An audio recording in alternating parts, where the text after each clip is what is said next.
Twisted Metal 4 is about to end the only way it ever could have, with Calypso himself driving a military surplus nuke launcher to confront Sweet Tooth personally and win back his tournament.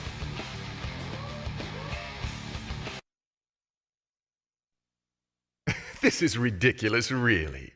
Twisted Metal is my tournament. It's my brainchild. It's mine. This will be proven soon enough, and I'll serve this same foul humiliation back to that crooked, collapsed cortex, criminally handicapped, overly made-up clown. Look, alliteration is hard, okay? He made it 4 or 5 words, then sorta gave up. But Mel McMurran's portrayal of Calypso is still one of the greatest strengths present in the numbered Twisted Metal games. It's a shame that he has less and less to do with each successive entry. They did still do right by the character by giving him one of the coolest vehicles in series history. Our gameplay tip for this outing is you'll want to be grounded when you ride the roller toaster.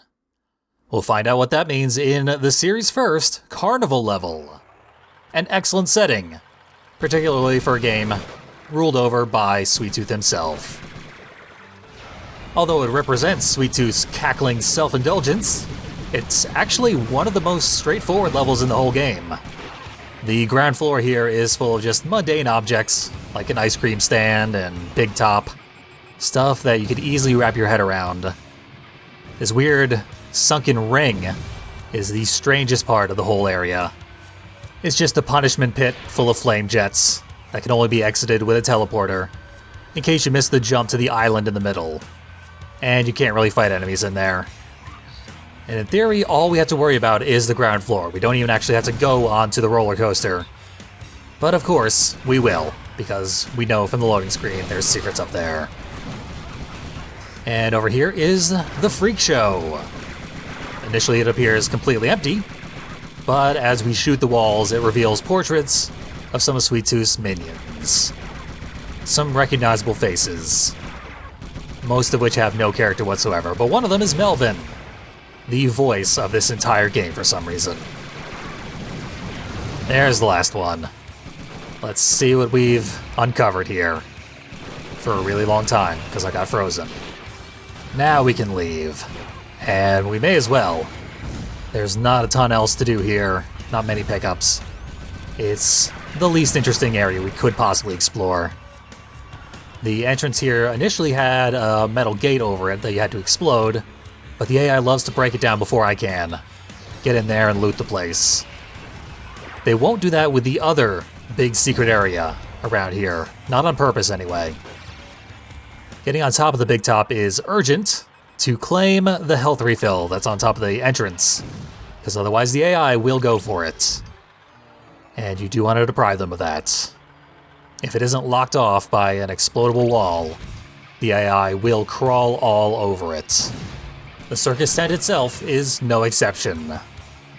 There was also a health refill in the center of the island, but some uninjured vehicle grabbed it right at the beginning of the level, letting it go to waste, which is for the best. And in our exploration we got enough armaments to stand and fight for a little while. Best tool at our disposal for fighting is our special, the nuke.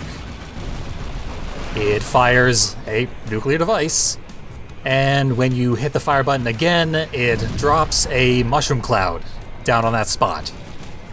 It's akin to Shadow Special from Twisted Metal 2, but with a significantly reduced area of effect. It's almost like they concentrated it down to a single point, because if you can get it to hit, the effect is devastating. But you do gotta be careful, because if you detonate it too soon, you will blow yourself up. We'll see plenty more of that throughout this run. Now obviously this spot, you can tell from the pickups, is where we are meant to be. But from up here, we can do some unintended platforming to get over to the roller coaster. And probably get hit by it due to some very unfortunate timing. Pushed me right past all the pickups I wanted. As there is indeed an intentional route to get up here. I just bypassed it. Gets us the full health refill, lots of other junk, including the exact tool we will need in order to clear out these tracks and have them all to ourselves. Those proximity mines. Lead them along the inside track because there is only one roller coaster car, and it only loops on that one track. Next time it comes around, it'll blow itself up. That door behind us is part of the intended route to get up here, and there are several other breakable walls in the way, so the AI simply cannot join us up here until we destroy them, opening the path that is meant for them to get here. So, we can test out our special a little more in safety, once we get a clear shot. Let's see, who's waiting? They're all way too close to the roller coaster tracks right now. There's a good target. We even got 2 of them, miraculously. Then just snipe Mr. Grimm with our slow-moving projectile. Honestly, a very lucky shot. But I know exactly what this video's thumbnail is going to be. We also made a real mess out of Goggle Eyes. Practically nothing left of the guy. Just gotta go finish him off. Not any chance of him getting a healing item now. There's only 3 in the whole level. They're gonna take a long time to regenerate. There is a severe lack of healing available in this level. Another reason you want to keep it out of the enemy's hands. Right now, Microblast is trying to get the healing item from the center of the island, but it's not there. So he then drives into the fire pit, takes a teleporter, and then makes the jump onto the island again, over and over, until the healing item respawns. It's an all too common AI loop that is very irritating to break someone out of, unless you have 3 proximity mines and a remote bomb. Leave them right near the teleporter drop-off point, blast them to bits during the only part of the loop where they are actually vulnerable to attack.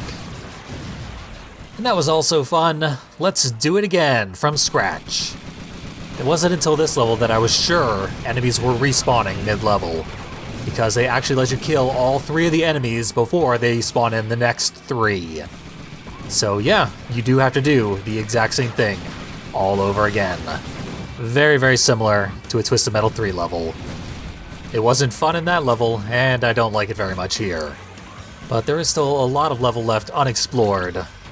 So let's actually enter the big top for a change, instead of driving around on top of it. Find a bunch of very useful pickups, and nothing else. The entire center is devoid of anything interesting. Missed opportunity for like a lion tamer or a trapeze act or something. Still worth exploring just for those pickups. Now I've spotted an opportunity to get a kill on Meter Maid, and I'm gonna want to take it, because once I open up the next area, there'll be much more drivable ground, and it'll be way harder to track down the enemies. She's not gonna make it easy to finish her off. They never ever do. Even dodged my freeze shot. Gotta go for the nuclear option. Just barely grazed her. She swerved out of the way at the end. But even getting hit with the very outskirts sets the enemy on fire, and that is enough to finish off the low armor ones. Now we have the Castle of Horrors, with a little underground segment. You gotta have some kind of thing that attacks the ground in order to open it up. Napalms are good for that because they are useless for attacking enemies, so you're probably gonna have a ton of them lying around. Inside is a creepy area full of ghosts and more stained glass of a bloody face. And of course, lots and lots of weapons. And one more door to get us out to the train tracks. The correct way to get out here. With that opened up, enemies now can and will join us on the roller coaster. But I'm not gonna make it easy. I'm gonna set a trap on the only entrance. Get myself blown up, and hole in one. Now, being violently ejected from the roller coaster while everyone else lays stake to it is actually an opportunity that I'm about to take advantage of, using the lightning strike. As the loading screen suggested, the lightning will hit the entirety of the roller coaster tracks. I got 2 of them lying around now. Let's just find it in my inventory and fire it away. Shielded myself just to be safe because it does reach slightly outside of the tracks. Doesn't do nearly as much damage as the lightning in the maze did, but still well worth it. And down in the underground passage, there is this wall that can also be destroyed. No real indication that it exists. but I have found it randomly in every blind playthrough, so not the worst hidden secret area. There's an underground graveyard with green flammable sludge, and at the end of the tunnel, another destructible panel, which opens up a hole in the floor, out near this conspicuous weird block in the corner of the level with all the billboards on it. And that is all there is to see of this level. Just gotta mop up the remaining enemies. So let's talk about the music. Grease Painted Monkey Brains by White Zombie. Not Rob Zombie solo. It gets confusing because he named himself after his band. He had a different stage name until their second album in 1989. And of course the band is named after an old Bela Lugosi movie. Rob performed the entire album that features this specific song back in 2016. That's probably the most recent time anyone has heard this song, because it's just kind of nothing. I honestly think it was only chosen because it begins with Carnival music, like sort of a creepy calliope, which then gets all warped and fades out and is replaced by crunchy, squealing guitars. So you start the level, you think you're in for some generic Carnival music, but no, it's metal. Twisted metal. It's a really excellent touch that is then followed by a 3-minute long kind of generic song. Also, there's a weird force field around the entrance to the underground tunnel. We're not allowed to play around on top of that thing. Seems like Orbital found a blind spot in the lightning attack. Got to him eventually, but didn't do nearly enough damage to finish him off. Over on top of the Freak Show is actually the best place in the level to set up the proximity mine trick. Take the teleporter. Before you move, you drop 3 proximity mines right at your feet. Then you just pull forward slightly, and the enemy has to use a teleporter in order to get to you on the rooftop. They could also go around the roller coaster and get to you that way, but they don't know that. So they will take the teleporter, and 3 proximity mines is enough to blow them over the invisible wall that surrounds the map and into the kill plane, guaranteeing a death, no matter how high their armor is. But that's a little bit cheap, so I didn't do that here. Maybe I should have, because Orbital's being a bit of a pain. But I've got homing missiles. That's enough to take care of such a low armor vehicle. There it goes. On to what had to be the final boss, Sweet Tooth the Vehicle, that classic ice cream truck. There could be no more fitting end to this game than a one-on-one battle between Calypso and Sweet Tooth. Just gotta find the guy first. Gotta be very, very careful, because this is the hardest boss in the game by a huge margin. There he is, souped up. Got the drop on him. Now to take advantage of it. And I'm done for. This is Sweet Tooth Special. 3 floating heads that yank you in a bunch of different directions while spraying fire and missiles at you. Lasts for an incredibly long time and does increasing damage the longer it lasts. It will even outlast your shield. It can home in on you from any distance. So as soon as the boss decides to fire it, even once, you're going to die. Unless you have a very, very high armor vehicle at max health with a completely full energy bar as well, so that you can fire off some of your energy moves. It is, to say the least, pretty broken. The only way to get through this boss battle is to attack the boss head on, deal a ton of damage, and then just accept a couple of deaths. Or do a bunch of exploits to prevent the special from ever being fired in the first place. So I'm going to set up one of those exploits right now. The AI has to enter the roller coaster from the intended path, which is right here. Therefore, the AI has to go through that entrance at some point. Until then, it cannot harm me.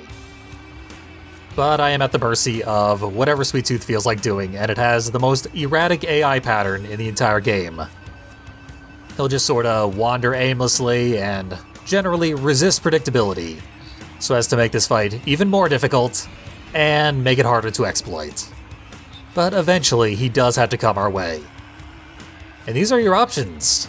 You wait on the train tracks for him to come this way, then shoot him with everything you got, or the proximity mine trick on top of the freak show. Honestly, the better way, but I did want to make at least one attempt at showing off an actual boss fight. That said, we're done with the exploits. From here on out, I'm going to actually fight him. As you can see, the exploits are pretty boring. So, we're going to take some more deaths. He accepted his fate, I may as well accept mine. He also likes to freeze you sometimes before firing off his special, which gets him a ton of free damage at the beginning of the special. Sometimes he'll freeze you multiple times. The hyperspace actually has a very useful defensive property here, in that it teleports you out of the grasp of the special. Temporarily, the homing is so strong it will cross the entire level to get to you. I've even had a single use of that special kill me, and then reattach to me after I respawned, and do additional damage to me. Who would design such cruelty and sadism? I actually know the answer to that, and it's one of my favorite game designers, a guy named Jonathan Beard. He's the writer, producer, and director of Twisted Metal 4, and he also had a significant role in Twisted Metal 3, but ascended to the lead role for this game. He must have made a good impression, too, because soon afterwards, he worked as a designer and executive producer on The Mark of Cree. If you're unfamiliar, that's a 2002 action-adventure game with just the weirdest control scheme ever, but really, really gorgeous art direction, and some of the most fluid animations I've ever seen. Way ahead of their time. Hyper-violent. I love that game. Then Jonathan Beard founded his own development studio called Bottle Rocket Entertainment, and I've just learned a ton of stuff about that which I don't have time to go through in this video. Stay tuned for the full playthrough of this game coming up soon, where I will take the time to discuss all that, because suffice to say, if not for a series of near misses that weren't always the studio's fault, they would have had a gigantic influence on video gaming as a whole. And I even have a conspiracy theory that they secretly did have a big influence on an entire console generation.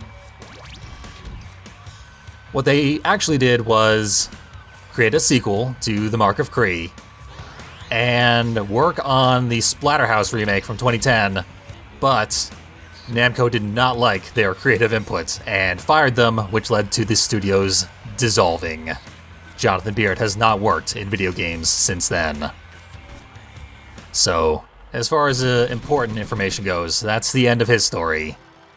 But there's way, way, way more steps in between.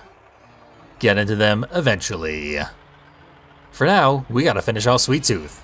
He is on the ropes, and I have a lightning strike. For some reason, he's wandered out to the roller coaster. We are going to make it, as the loading screen called it, a roller toaster. Just gotta find him, strike him down. Even though Sweet Tooth is now dead, he's about to grant Calypso his wish. But first, I'm gonna blow myself up with my own nukes, so we can enjoy the fantastic sound design marred slightly by an unfortunate audio glitch.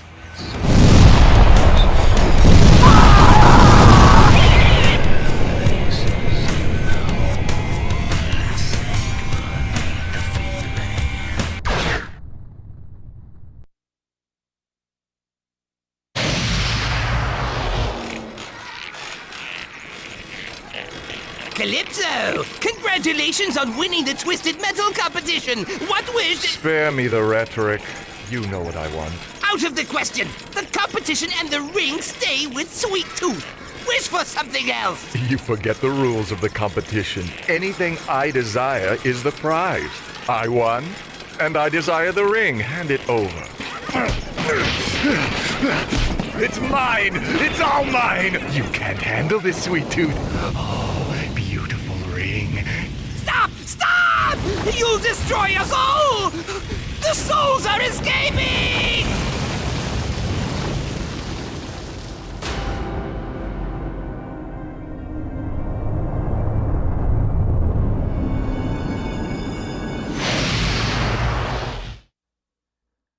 Action Calypso. He knows all about how easy it is to screw people out of their wishes, and his refusal to accept that from Sweet Tooth appears to have doomed us all? There are definite implications made in that ending. Very surprisingly subtle ones, which we'll talk about during the credits.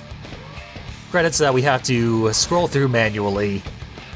I don't quite get why the series devolved out of having automatically scrolling cinematic credits after Twisted Metal 2.